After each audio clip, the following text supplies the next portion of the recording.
Hey, what is up, everybody? It's Uncle Matt here. Let's try this again. The first attempt at running the stream did not go well. I'm testing out some new stuff to try to improve the audio because that's been an issue on some of the recent streams from what I've heard.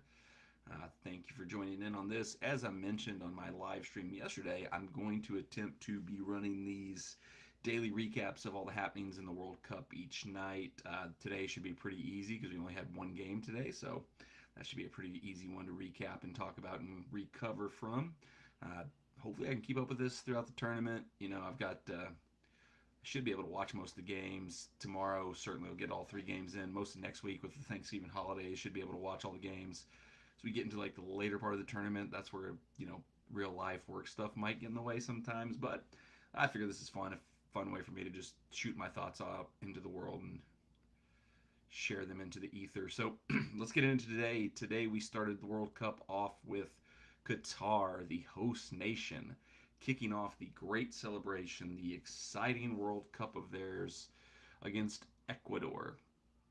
Coming to this match, I thought Qatar was going to win. I really did because if you watched the live stream yesterday, that was my one bet I placed prior to the start of the tournament was Qatar to advance from their group. So I certainly thought that this was going to be the match they were going to get a point in, or at least 3 points in, to start building their case to get out of the group for qualification into the knockout stages. Because I do not think Qatar wanted to come into this World Cup, have the world stage, everything they've paid, everything they've done to get this tournament.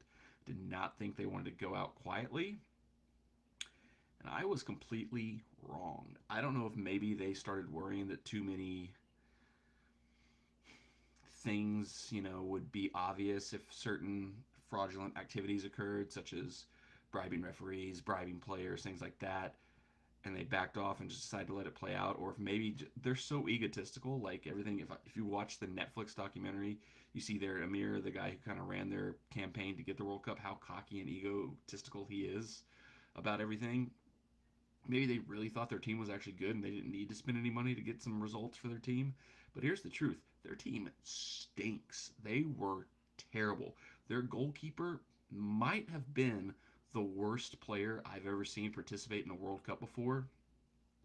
And I watched freaking Edson Buttle play in a World Cup. So they were just terrible. And the funny thing is, they had so much going for them coming to this tournament. They set up so much stuff to make sure they would be successful in this tournament, and it all fell flat on its face. They basically, from the moment they received the World Cup, maybe even before the official bid came to them for the World Cup, they started building state of the art facilities, state of the art training academies to develop sports in their country, to get their players developed up to where their players would be good and better. Also to attract players from other countries to come there so that they could utilize those players someday as their own. They've been very manipulative of the kind of rules where FIFA can let, if you're not naturally born in the country, there's ways you can still represent that country internationally. Qatar has definitely tried to pull some strings and work some stuff out. Got a lot of Brazilians in over the years, and if you know Brazil's incredibly talented. They're loaded with talent. So if you've got a few extra Brazilians who can't get into the full Brazilian national team, why not bring them into the Qatari national team, help that out? None of it worked. They were terrible today. And the other thing they had going for them that should have worked out to their benefit, that should have made them, have an advantage over some of the other teams in this tournament, is all of their players in their national team play in the Qatari League, probably because they get paid a lot of money to go there as opposed to being in bigger leagues in Europe and such. And they've essentially all been together for the last several months training for like a training camp to fully prepare for the World Cup. Whereas every other country, every other team only got together within the last week and a half to start the World Cup. So Qatari team has had all this time to prepare, all this time to get ready, all this time to train together, and they pooped the bed. You could say maybe the pressure of everything got to those players, because I certainly can't imagine how much pressure they had to be under in this match, knowing everything that their country has put into making this World Cup happen. For them to be put on the center stage to start the tournament, maybe the pressure just got to them and they did not perform up to what their talent is.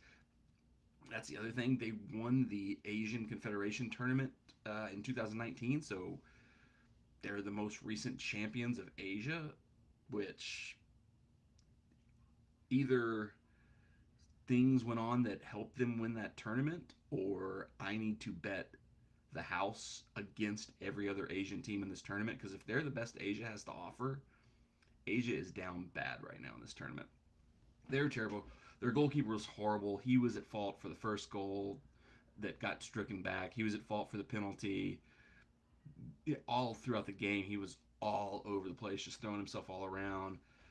Ecuador honestly probably could have won the game much more convincingly than they did. I almost wonder if there's a degree to which Ecuador pulled back either to save themselves a little bit for the next match, or, you know, don't want to go against the dictatorship, awful home nation too badly. Don't want to embarrass them in their big showcase match. Maybe pull back a little bit. You've got the results you need. Just hang on. Inter Valencia, star of the tournament so far. Got a showcase match for him. 2 goals. Should have had 3. Maybe even another one if he'd got another chance. Came off injured, so that'll be something for Ecuador to watch going forward. He seemed, to kind of try to play through it. So maybe it's just a knock. Maybe he came off as a precautionary measure to make sure he's safe for the rest of the competition. But we'll see. Ecuador gave themselves a great setup going forward into the tournament. 3 points right out of the gate. And honestly, Qatar, they might already be done for. That might have just been the nail in their coffin right there, because felt to me, as somebody who bet Qatar to get out of their group, was I thought there'd be, reasons and things that Qatar would do to make sure they got out of their group. The match of their group that I thought was most likely them to be able to get a result and kind of get their foot in the door in terms of going through to the next round was here against Ecuador. So losing that match, looking at what they've got coming up, certainly seems like they probably are in a bit of a hole. Don't know if they're going to be able to recover from it, and I'm would not be surprised if they do still, because there's still a lot of things that can happen in this tournament. Senegal and their group is certainly a big question mark, because they have their key player Sadio Mane out of the tournament, injured just before the tournament started. Uh, from all reports, all studies of Senegal, they're based around defense, and he's kind of their outlet for scoring. So the defense, their team structure should still be pretty solid, but we'll see what happens tomorrow. They've got the opening match tomorrow. No, actually, England has the opening match tomorrow. 3 games tomorrow. So, that pretty much sums up today. Qatar was terrible. Ecuador went out. A lot of people there have been rumors that Ecuador players had been paid off. That certainly wasn't the case, because they took it to Qatar right from the first whistle. Should have had a goal within the first 3 minutes. Let me talk about that for a second. So, based on the letter of the law, the way the offside law is written, as things played out, it was the correct decision that the first goal that Valencia scored for Ecuador was ruled off for offsides. But I think the point we've got to with VAR and with the technology they're using to call offsides, I feel like it's gone beyond what the spirit of the offside law is. The spirit of the offside law is to just basically make sure attacking players don't just cherry pick. They don't just sit 10 yards behind the defense and just wait for the ball to come through and steal a goal that way. Now we're like calling people offsides for a toe being offsides when their whole rest of their body is on the opposite side of the fender. They get no advantage from a toe being slightly across the imaginary line that creates offsides in this situation today. I don't really know how you could rewrite the law, the offside law, to make it better. Put something in there where it's like the entire body has to be in an offside position, something like that, because it just feels like now that we're implementing the new technology they use today, where there is literally like a scientific, like computer generated full blown line that determines 100% his toe was in an offside position. But that's not the spirit of what offside is supposed to be to me. So I'd love to see FIFA rewrite the law to something like the whole body has to be offside, or there has to be a clear attacking advantage gained from being in the offside position. Which, when you say that, you kind of like Ecuador scored a goal off the play, so did they gain an advantage from his toe being offside? I would say no, because his toe had nothing to do with what led to the goal. It just happened to be that his toe broke the imaginary plane created by the second to last defender for Qatar. I think if we're going to get to the point where we're scientifically documenting what is and isn't offsides, there may need to be some adjustments to the laws of the game in terms of what we call offsides, because by the way the laws are written right now, that was offsides today. The toe being breaking the plane, the imaginary existing plane. By the spirit of what offsides, why that law was written, no, that was not what should be called offside. So maybe as we move forward, as we're getting more scientific in how we use technology to document and call offside, maybe we need to adjust how that law is written to make sure we're actually calling plays where the offside was an actual offense. It was something that a team got advantage from being in an offside position.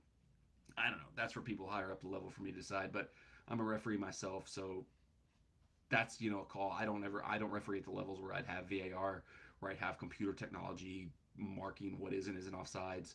There is zero chance any referee without those two tools, VAR and computer technology to create that plane, would ever call that offsides, because there's just no way to see that his toe was like a fraction of a hair passed into the area that would make it offside. So that would never get called at any level where there's not VAR, not computer technology. And that doesn't mean, you know, like I said, based on the law as it's currently written, it was the correct call. Doesn't feel like it's in the spirit of what offside is into the laws of the game to protect teams from. So I'd like to see maybe some adjustment going forward now that we have such pinpoint accurate technology for calling offsides. Let's kind of look back at it and see, is a toe being past another player's knee really something we want to stop a game for, take a goal off the board for calling offside? That's my main thoughts on the game today. In the recap there, let's get a quick preview of what we've got tomorrow. Right out of the gates, we've got England versus Iran tomorrow to start the day, 7 a.m. my time. It's the first game of the day wherever you are. It's an interesting matchup to me because it's probably one of the teams that is, from everything I've been told, one of the most underrated teams in the tournament, in Iran. And then over in England, you've got one of the teams that might potentially be one of the most overrated teams in the tournament. They've had good results their last two tournaments, good run in the last World Cup, made all the way to the final of Euros last year. But it's kind of crazy that Gareth Southgate is still their coach. I mean, he stumbled into the job when Sam Allardyce got in trouble, and he's just held on to it ever since. They've got some really good attacking players, but they kind of play like a negative style of football, a more defensive style of football than maybe they should. Uh, Leaks were coming out today that I saw already that Harry Maguire, John Stones, Luke Shaw, Kieran Trippier are the back four, with Declan Rice, Mason Mount, and Jude Bellingham in front of them. Not clear who's going to start in the front line with Harry Kane. He'll clearly be in there, but who the other two wings are. Saka over Foden is a potential thing I saw, but we'll see what happens with England. It'll be a big, big way to see right where we're at, right out of the gates with the World Cup. Is England going to build on the success they had in the last two tournaments, or did they max out their potential and now this is where they have the drop off and they struggle? I think they win. I've heard a lot about Iran. I've heard that Iran's better than people think they are, but I think right now England, having played just 1 year ago in the Euros and made it all the way to the finals, I think they're more seasoned, more prepared for a competition like this than Iran is going to be. So I think Iran will play them tough, but I would expect England to win. The next game up tomorrow after England-Iran is going to be Senegal and the Netherlands. Midday kickoff there. Netherlands, to me, are going to be a big boomer bust team. Like, they look like they could be a team who could potentially be a dark horse to win it, but they could also just completely combust and be terrible because, Louis van Gaal, I got a lot of respect for him. I love him as a manager. He's been my favorite manager at Manchester United in the post-Fergie era, but his style of coaching, once again, another guy who's very focused on possession, very focused on controlling the game, not necessarily attacking, not necessarily going for goals. So it'll be interesting. If you're going to bet anything on this game, bet the under, because Netherlands are going to try to control the game. They're going to play Louis ball. They're not going to, really throw much forward, I would expect. And Senegal, without Sadio Mane, they're defensively based to begin with, but with him out as well, that's their best goal-scoring threat gone. So I could see this being a 1-0 Netherlands win. 0-0 draw, even if both teams are just determined to play defense. I'm thinking Netherlands is going to be good in this tournament, though, but I could also see with Louis' tactics, with the fact that they haven't played in a major competition in a while, this could be big disaster for them because they might just not be ready for this because they missed the last World Cup. They didn't miss the last Euros, did they? I don't know. I don't remember if they were in Euros or not, but if they were in Euros, I don't particularly remember them doing particularly well in it, so I'd say 1-0 Netherlands is probably a safe bet there. The big game for us, obviously, tomorrow, USA, Wales, starting off the tournament for USA. Finally back in the World Cup after missing out in 2014, or actually missing out in 2018, so first time back in the tournament since 2018. Super excited for this. Can't wait to watch this match. A lot of people are writing Wales off. They're saying they're the weakest team in the group, that it should be an easy win for the U.S. On paper, yes, it should be. This is the by far most talented roster the U.S. men's national team has ever had. But I kind of go back to what I said with England when I think about Wales. They played in a high level European championship tournament last season. They're a little bit more seasoned, a little bit more experienced at this point in this kind of competition than the U.S. team is right now. So that's an advantage. That's something that I think is going to give them a little bit more pep, a little bit more in the tank than what people expect from them. But honestly, with the talent the U.S. has, it should be a win for the U.S. I have a hard time predicting a win for the U.S. because there's just so much kind of unease, uncertainty about the team right now because the roster's good, but a lot of people don't have a lot of faith in Greg Berhalter as a coach to do the right things, to really take advantage of the talent they have. I'm a little higher on Greg than a lot of people are. I think he's a good coach. I think he's done some good things leading the national team, getting things kind of stabilized, kind of righting the ship after the disaster of the kind of 2017 to 2018 stretch where we missed the last World Cup. But this is a big test for him, and he's always played better in our home stadiums, in United States home matches. Big test going to Qatar in this big competition. First real big test for him and a lot of these players because, we have one player who was on the 2014 World Cup roster, and that's DeAndre Yedlin, who I wouldn't expect to have a big role in this team, but it's going to be interesting. I would expect the USA to be able to win because of the talent they have, but I feel like Wales is a little bit more seasoned. I am not writing them off as a lot of people are. Could see it being a 1-1 draw, 0-0 draw even. But I certainly hope the USA can pull off a win. I'm going to be watching. I'm going to be pumped for it. Hope you all are too if you're watching. Thanks for watching. Subscribe to the channel. Turn the bell on for notifications. I'm going to try to keep doing these each day as kind of a wrap up to the day's games. So tomorrow I'll come back. I'll recap what actually happened in these three matches. I'll talk about how wrong I was in my predictions. And I'll look ahead to day 3. So turn that bell on for notifications and subscribe so that you don't miss that. You'll get the alert when we go live tomorrow so you can jump in, join in the chat, give me your thoughts if you have any thoughts on what I'm wrong about, what I'm right about, what I may have missed, and kind of looking at these games. Like I said, going to try to keep these shorter. This one actually went a little bit longer than I planned on it, but that's always how it's going to be because I'm always just going to get going and I'm going to ramble. But thank you for watching. Go USA. We'll be back tomorrow.